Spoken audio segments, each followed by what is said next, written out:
이번에 모신 분은 고려대학교 최은미 교수님이십니다. 마음으로 따뜻하게 환영해 주세요. 자, 이제 시작합니다. 안녕하세요. 2023년 제2회 물리대회의 초급과정 해설을 맡은 고려대학교 최은미입니다. 먼저 물리대회에 참여하셨던 모든 분들 수고 많으셨습니다. 먼저 초급 7번입니다. 다음 그림은 두 장소 A와 B에서 촛불을 켰을 때 나타난 모습을 그린 것이다. A와 B에서 볼 수 있는 특징들로 옳은 것을 모두 고르시오 라는 문제입니다. 이 문제에서 묻고 있는 개념은 중력과 무중력입니다. 그러면 이 A와 B의 그림을 보고 어떻게 중력, 무중력에 관한 문제인지를 알 수 있을까요? 바로 촛불의 모양과 색깔입니다. 먼저 A에서 보시게 되면 A의 그림을 보시게 되면 촛불의 모양이 아래 위로 길쭉한 것을 볼 수 있습니다. 그리고 밑에 부분이 노란색이고 위에 부분이 빨간색이죠.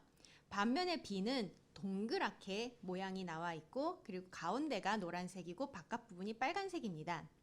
이 촛불의 색깔은 촛불의 온도를 나타내는데요. 노란색은 온도가 높고 그만큼 촛농의 밀도가 높다는 뜻입니다. 반면에 빨간색은 온도가 낮고 그만큼 촛농의 밀도가 낮다는 뜻입니다. 즉 A에서는 촛농의 밀도가 밑에는 높고 위에는 낮다는 걸로 보아 중력이 작용한다는 것을 알 수 있고, B에서는 방향, 아래 위 방향에 상관없이 고르게 밀도가 퍼지고 있는 것을 보아 무중력 상태인 것을 알 수가 있습니다. 그러면 A는 중력이 있고 B는 중력이 없다는 사실을 기억하면서 문제를 풀어보겠습니다. 기억, 같은 물체의 무게는 A에서가 B에서보다 더 크다. 무게의 정의가 무엇이었는지 기억을 하시나요? 무게는 질량 곱하기 중력 가속도입니다. 즉 B에서는 중력이 없기 때문에 무중력 상태이기 때문에 무게가 0입니다. 하지만 A는 중력이 있기 때문에 무게도 존재를 하겠지요. 그래서 기억은 맞는 보기가 됩니다. 다음으로 니은, 같은 물체에 같은 힘이 작용할 때 가속도의 크기는 B보다 A에서 더 크게 나타난다. 가속도와 힘을 연결하는 상수는 질량입니다. 그리고 이 질량은 중력과는 상관이 없습니다. 즉 니은은 틀린 보기가 됩니다. 마지막으로 디귿, 기체의 온도차에 의한 대류 현상은 A에서 B보다 더 활발하게 나타난다. 대류 현상은 공기가 온도차가 있을 때 따뜻한 공기는 밀도가 상대적으로 낮아서 올라가게 되고 중력에 의해서 가볍기 때문에 올라가게 되고, 차가운 공기는 밀도가 높기 때문에 내려오는 현상입니다. 즉 중력이 아주 중요한 팩터가 됩니다. 즉 대류 현상은 중력이 있는 곳에서만 일어나기 때문에 A에서만 일어나게 됩니다. 즉 디귿도 옳은 보기가 됩니다. 따라서 이 초급 7번의 답은 3번 기억 디귿이 되겠습니다. 다음으로 초급 8번으로 넘어가겠습니다. 다음 그림은 나무 토막이 마찰력이 작용하는 평면에서 정지한 경우와 화살표 방향으로 이동 중인 경우를 나타낸 것이다. A와 B에서 볼 수 있는 특징들로 옳은 것을 모두 고르시오. 단 A와 B에서 외력은 작용하지 않는다. 이 문제에서 묻고 있는 개념은 마찰력입니다. 그럼 마찰력에 대해서 조금 되짚어 보겠습니다. 마찰력에는 크게 두 가지가 있습니다. 정지 마찰력과 미끄럼 마찰력이 있는데요. 정지 마찰력은 말 그대로 물체가 움직이지 않을 때 작용하는 마찰력입니다. 이때 마찰력의 크기는 언제나 외력과 같은 크기를 가지게 됩니다. 그리고 이 정지 마찰력이 가질 수 있는 최대의 크기가 있습니다. 그 최대의 정지 마찰력을 결정하는 것이 최대 정지 마찰 개수입니다.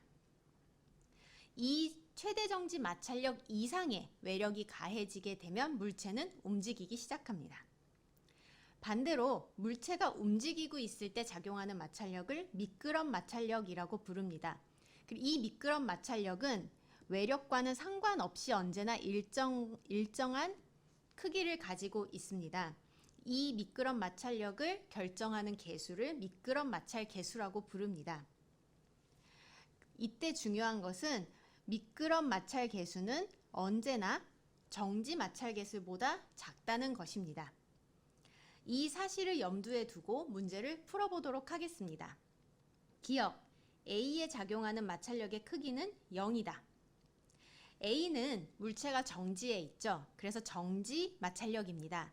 정지 마찰력은 언제나 외력과 같은 크기를 가지고 있습니다. 그렇기 때문에 외력이 0이기 때문에 마찰력의 크기도 0입니다. 즉 기억은 옳은 보기입니다. 니은, B에 작용하는 마찰력의 크기는 일정하다. B는 움직이고 있죠. 그렇기 때문에 미끄럼 마찰력이 작용하고 미끄럼 마찰력은 외력의 유무 혹은 크기와 상관없이 언제나 일정합니다. 그렇기 때문에 니은도 맞는 보기가 됩니다.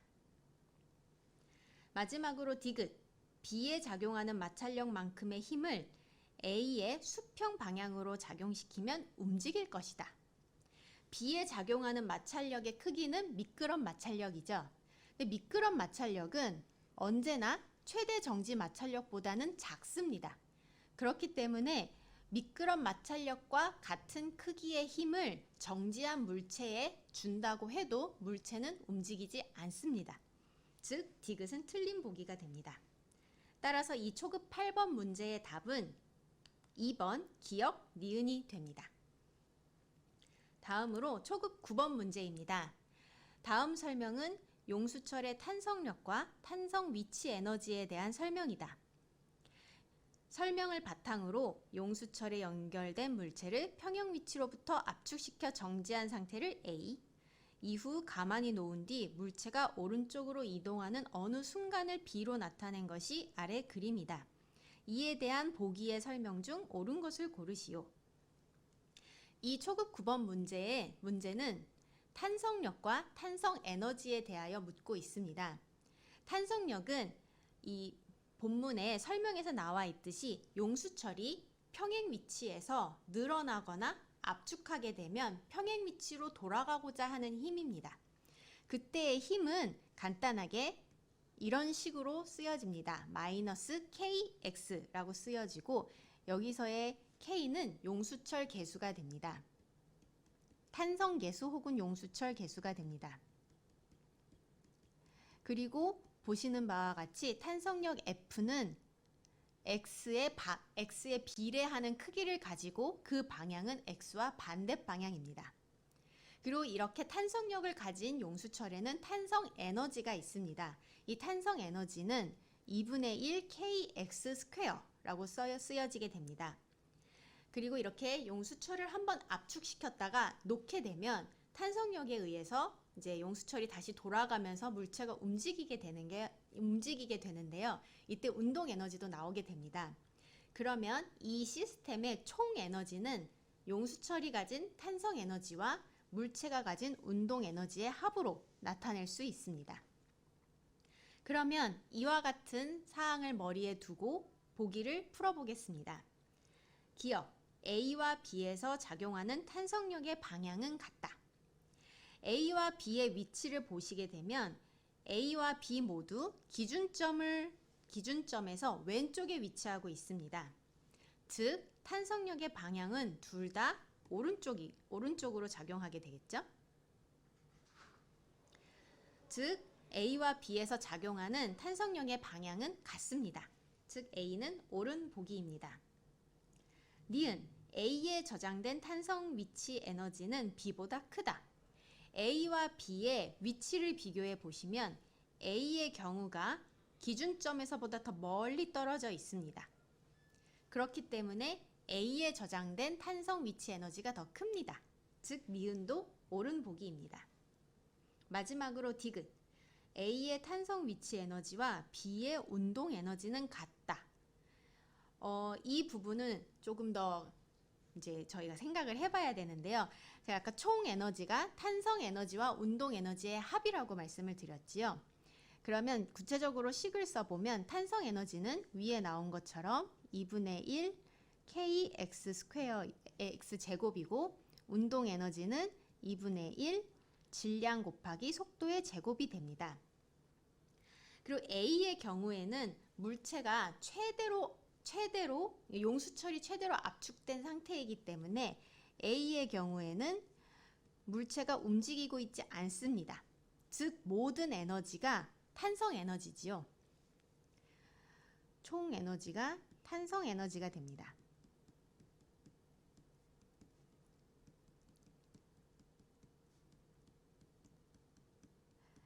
반면에 우리가 만일 어떤 케이스 C를 생각해 보겠습니다. 케이스 C, 우리가 이제 가상으로 생각한 경우가 만일 물체가 여기 딱 x 이퀄 0인 위치에 있다고 해보겠습니다.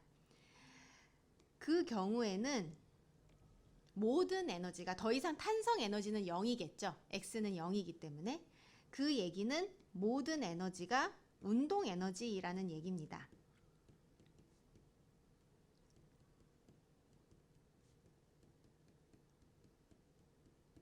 즉 C에서의 운동 에너지는 A에서의 탄성 에너지와 같은 크기를 가지겠죠.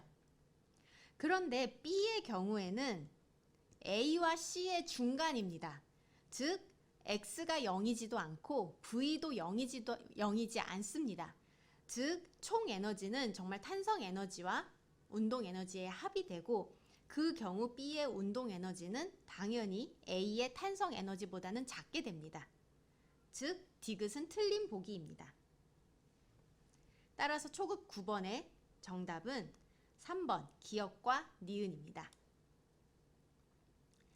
다음으로 초급 20번 문제입니다. 다음은 굴절에 대한 설명이다. 틀린 것을 고르시오. 1번부터 5번까지 보기가 있는데요. 먼저 굴절에 대해서 생각을 해보겠습니다. 굴절은 매질의 굴절률로 결정이 됩니다. 여기에서 매질의 굴절률은 보통 N이라고 표기가 되는데 다음과 같이 정의가 됩니다. 진공에서의 빛의 속도와 매질에서의 빛의 속도로 정해지는데요. V분의 C입니다. 즉 매질에서의 빛의 속도가 느리면 느릴수록 매질의 굴절률은 큽니다. 진공에서의 빛의 속도는 일정하니까요. 그러면 이런 매질이 있을 때 우리가 이 매질에 어떤 입사각을 가지고 빛을 넣어준다고 생각을 해보겠습니다. 그러면 공기의 굴절률을 N1이라고 하고 유리의 굴절률을 N2라고 했을 때 스넬의 법칙을 적용할 수 있습니다. 즉 이때 입사각을 θ1이라고 하고 굴절각을 θ2라고 했을 때 스넬의 법칙에 따르면 N1 곱하기 사인 θ1은 N2 곱하기 사인 θ2가 됩니다.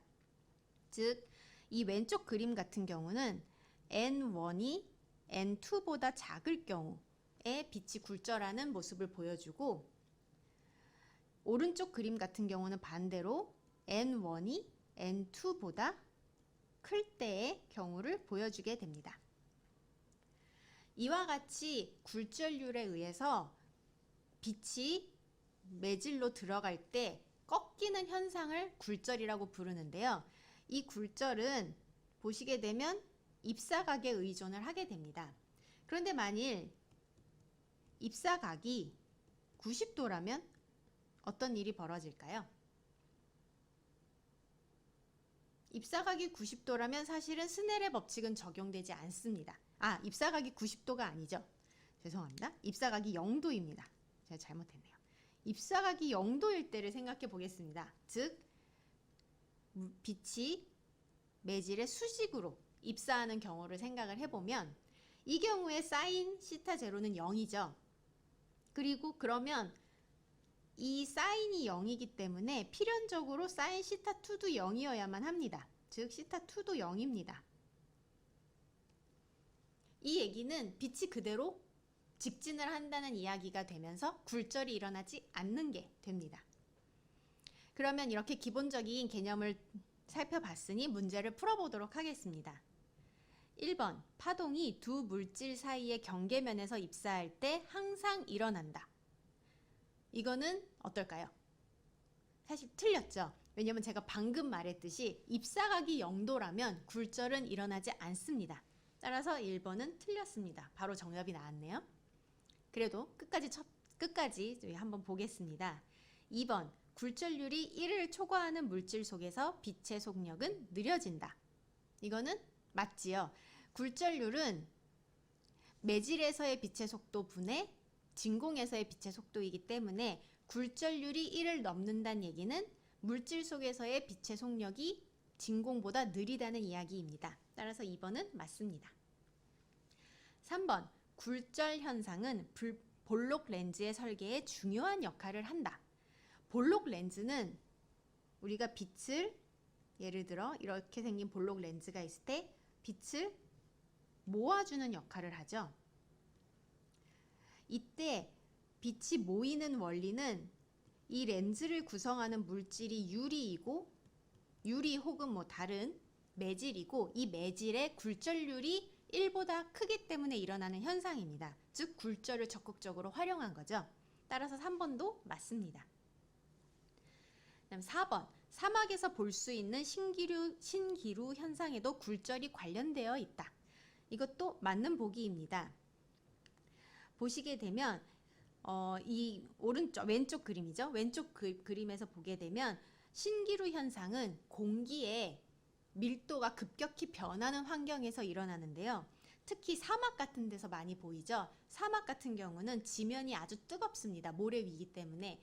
그러면 지면이 아주 뜨겁기 때문에 지면 근처에 있는 공기의 밀도가 낮아지겠죠. 즉 지면 근처가 굴절률이 낮게 되고 위로 올라갈수록 굴절률이 커지게 됩니다. 이 경우에 빛이 어떻게 진행되는지를 생각해 보면 예를 들어 달이 있고 달에서 오는 빛이 굴절률이 큰 데서 굴절률이 작은 데로 가기 때문에 점점 이렇게 각도가 커지게 됩니다.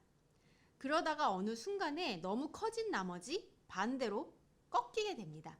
이 꺾인 빛을 예를 들어 차에 타고 있는 우리가 보게 된다면 마치 빛이 여기 어디 무릉덩이가 있어서 여기에 반사된 것처럼 우리는 인식하게 됩니다. 이것이 바로 신기루 현상이죠. 즉 신기루 현상에는 굴절이 관련되어 있습니다. 따라서 4번도 옳은 답입니다. 마지막으로 5번, 프리즘을 통과한 빛이 굴절을 통해 무지개 빛으로 보인다. 이것도 맞습니다. 특히 이 5번에서는 이 굴절률 N이 파장에 따라서 빛의 파장, 즉 색깔에 따라서 다른 값을 가진다는 사실을 이용을 합니다. 파장에 따라서 다른 값을 가집니다. 그렇기 때문에 빨간 빛이 굴절하는 정도와 파란 빛이 굴절하는 정도가 다르고 이 사실 때문에 우리가 프리즘을 통과한 빛이 무지갯빛으로 보이게 됩니다. 즉 5번도 맞습니다. 따라서 이 초급 20번의 정답은 틀린 것을 찾는 거기 때문에 1번이 됩니다. 네, 1번이 됩니다. 그럼 마지막으로 초급 26번을 풀어보겠습니다. 다음 보기는 물의 상태에 대한 설명이다. 옳은 것을 모두 고르시오. 이 문제는 물의 상태, 즉 물질의 상 변화와 삼중점에 대한 문제입니다. 그래서 물질의 상 변화는 상이라는 것은 그 물체가 고체냐, 액체냐, 기체냐라는 것인데요. 이런 물체의 상은 온도와 기압에 따라서 변하게 됩니다.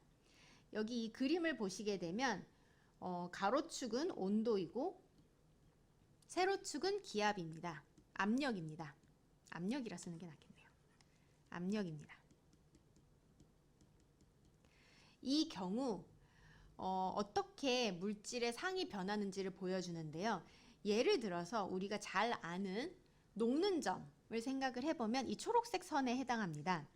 즉 우리는 보통 압력은 일정한 환경에 살고 있기 때문에 보통 우리가 압력이 일정한 상태에서 온도를 이렇게 늘리게 되면 고체였던 물체가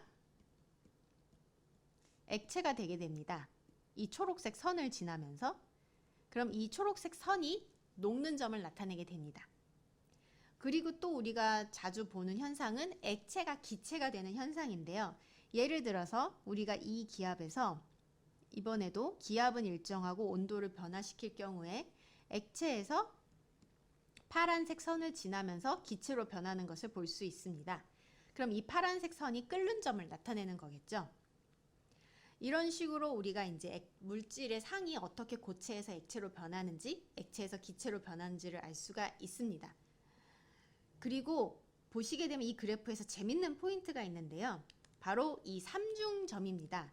여기 이 빨간 점인데요. 이 빨간 점의 경우는, 이 빨간 점 같은 경우는 고체와 액체와 기체가 만나는 지점입니다. 그래서 삼중점이라고 부르는데요. 이 삼중점에서는 이 모든 페이즈, 그 고체, 액체, 기체가 같이 존재합니다. 그러면 이 기본 개념을 염두에 두고 보기를 한번 보겠습니다. 기억, 녹는 점은 압력에 따라 변화한다. 녹는 점은 아까 이 초록색 선이었죠. 이 초록색 점은, 초록색 선의 위치는 보시는 것처럼 압력에 따라서 점점 바뀌게 됩니다. 즉 기억은 옳은 보기입니다. 니은, 끓는 점에서는 액체와 기체가 함께 존재한다. 이것도 맞는 보기죠. 이 파란색 선 상에서는 액체와 기체가 함께 존재합니다. 즉 니은도 옳습니다. 디귿, 상온에서는 압력을 변화시켜도 물의 상태는 항상 같다. 이 경우는 어떨까요? 이 경우는 지금까지는 제가 주로 이렇게 물질을 그 가로 방향으로 변화를 시켜봤는데 이번엔 세로 방향으로 변하게 하는 경우를 생각을 해보겠습니다. 예를 들어서 우리가 가진 물이 기체였습니다. 이 온도에서. 근데 기체인 이 물의 압력을 높이게 되면 어느 순간 파란색 선을 지나면서 액체가 되겠죠. 액체. 즉 온도가 일정하더라도 압력이 변하면 물의 상태는 변합니다. 즉 디귿은 틀렸습니다. 마지막으로 리을, 물의 기체, 액체, 고체 상태가 함께 존재하는 것은 불가능하다. 이건 제가 아까 삼중점을 말할 때 말씀드렸죠. 이 삼중점에서는 액체, 고체, 기체가 함께 존재합니다. 즉 리을도 틀렸습니다. 따라서 이 초급 26번의 정답은 1번 기억과 니은입니다. 이것으로 2023년 제2회 물리대의 초급 과정의 해설을 마치겠습니다. 여러분의 이해에 도움이 되었으면 좋겠네요. 네, 그럼 이것으로 마치겠습니다.